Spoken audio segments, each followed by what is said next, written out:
Hey guys, free pick time. All right, back with another free play. So today I got a WNBA play for you guys. Last time I gave you guys a WNBA play, it was a zero sweat winner. Hopefully we can do that again today. I like this play. I'm going to tell you why in just a second. Last free pick I gave you guys, we picked ourselves up yet another winner on a run here on free picks. Absolutely on a run in Masterclass. That was an underdog play. I gave out Pittsburgh in baseball, underdog, and I got a lot of comments here. Totally welcome. People saying, how do you get there? How do you, because I came out and said, look, Pittsburgh's an underdog.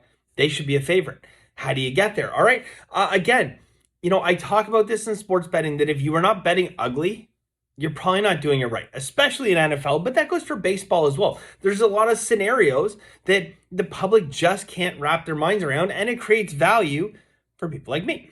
Now, it just so happened that pitching matchup was absolutely phenomenal, but I want to talk about another instant where the public's just misconception of what could potentially happen in the game led to Vegas shading a line, and when Vegas shades a line, we take advantage, okay? On Facebook, on my Facebook group, if you haven't joined my Facebook group yet, Bender Wins Sports Betting, guys, you got 3,600 people in there. Feel free to join the community. On Facebook, a few days ago, I said, we're going to take Oakland, live bet, but not right now. We're going to wait for them to be losing. How insane is that, right? Think about that. Worst team in baseball, worst team potentially in the history of modern baseball, looking at the record, against one of the best teams in Atlanta. Some people saying the best team in baseball in Atlanta, right? I think they were 32-22 at the time. So we're going to wait for this terrible team to actually be losing because I knew one thing about that, guys. I thought this was a good spot where Oakland could possibly steal a win.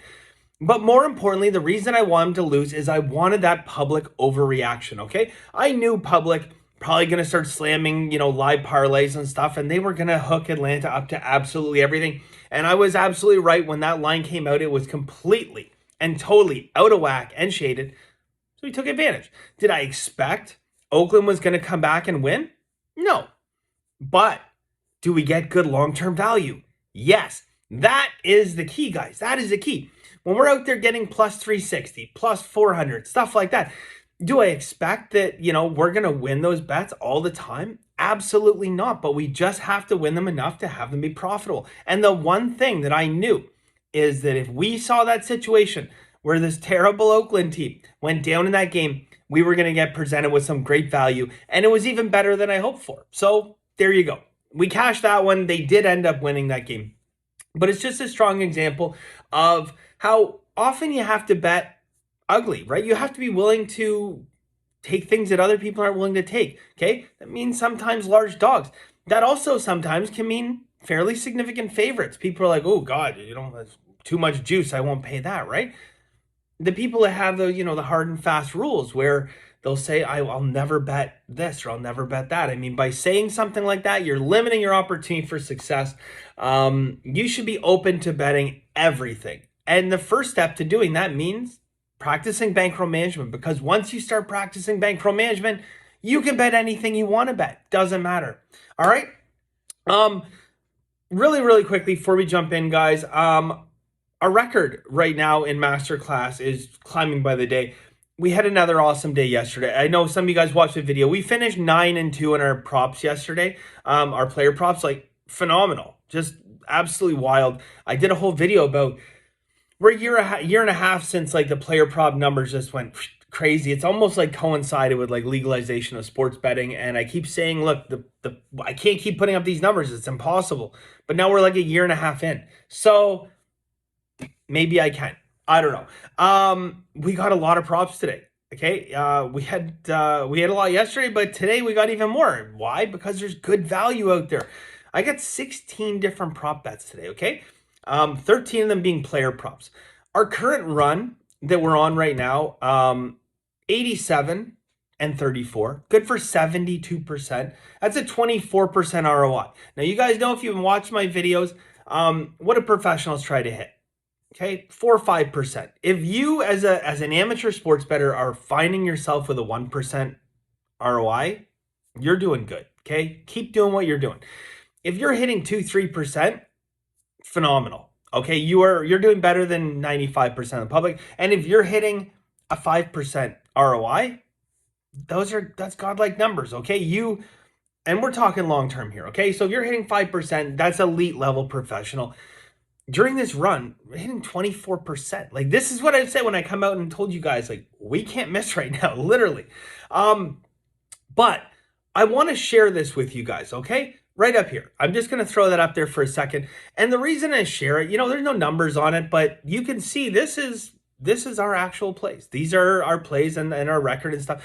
But the reason I want to share this is not to, go through and divulge the numbers, but what I want to talk about is how familiar this graph looks to me, okay? This looks so much like so many other sports betting graphs that I've seen before. I've looked at this a million times over my career and seen the exact same thing. And the thing that I'm talking about, guys, is the thing that I always bring up to you guys, that sports betting is not this, okay? It is a lot of, patience and bankroll management and oh shit, like, there's a downturn and then, oh good, we win. And then, oh my God, we gave it back. And then followed by, hallelujah, I can't believe we're hitting these numbers. That is sports betting. And the funny thing that I have to mention is from the people who joined Masterclass, okay, 18%, I went back, I checked these numbers, 18% of the people who started here at the very beginning of this graph are no longer in Masterclass for various reasons, okay? I know for some people, money's tight, or maybe my pick style wasn't the way that people wanted, or maybe people just didn't follow bankroll management and off they went. But I can tell you that of those 18% of people who are no longer in Masterclass, they missed out significantly. And I have to believe that at least some of them quit because of monotony of just the sideways and, a little tick up and then, oh my God, great, we gave it back. But this is so prevalent in sports betting, and why I talk about all the time the fact this is not get rich quick, okay? It's get rich eventually, but definitely not get rich quick. So I just, again, when I looked at this and I saw it, it's like, I've seen this like so many times. This looks so familiar. This looks almost exactly like the graph that I drew last year when I did my year-end breakdown. And I talked about this exact phenomena that, 85% of your days are just, they're little ticks up and little ticks down and sideways and blah, blah, blah. And that's pretty much same with the stock market, right? But then you get those 15% of days that take you to whole new levels. And every once in a while, you piece them together like we're doing right now. And we literally, have a massive, massive tick up. And then, maybe I'm hoping we continue that tick up, or maybe it's more sideways for a little while. Maybe we have a little retracement. But again, this is why I talk about bankroll management and why I come out here and I do 10-minute videos and people get pissed off. I don't care, because I want to tell you guys, this is the reality. This is what you have to be willing to endure in order to accept and embrace the riches of sports betting and the spoils. You have to be willing to put up with, the drudgery, the monotony of just sitting there through 85% of the time when it's boring. And the stock market acts very similarly. Funny enough. How funny. Dow Jones up 600 and something points today. It's been pretty much sideways, right? But anyways, I digress. Let's get into today's play. We're going to go WNBA here. All right. I got a nice system on here. Comes in at a 27% ROI. You guys just heard me talk about how 5% is elite level super sports better, and this is 27%, okay? Got a nice money distribution on here. 42% of bets, 68% of money. Now, NBA or anything with NBA in the title, that's the only thing that would scare me a little bit, is not contrarian, okay? Weird things happen when more money are on games. That being said, I really like this spot. Cap this game much differently.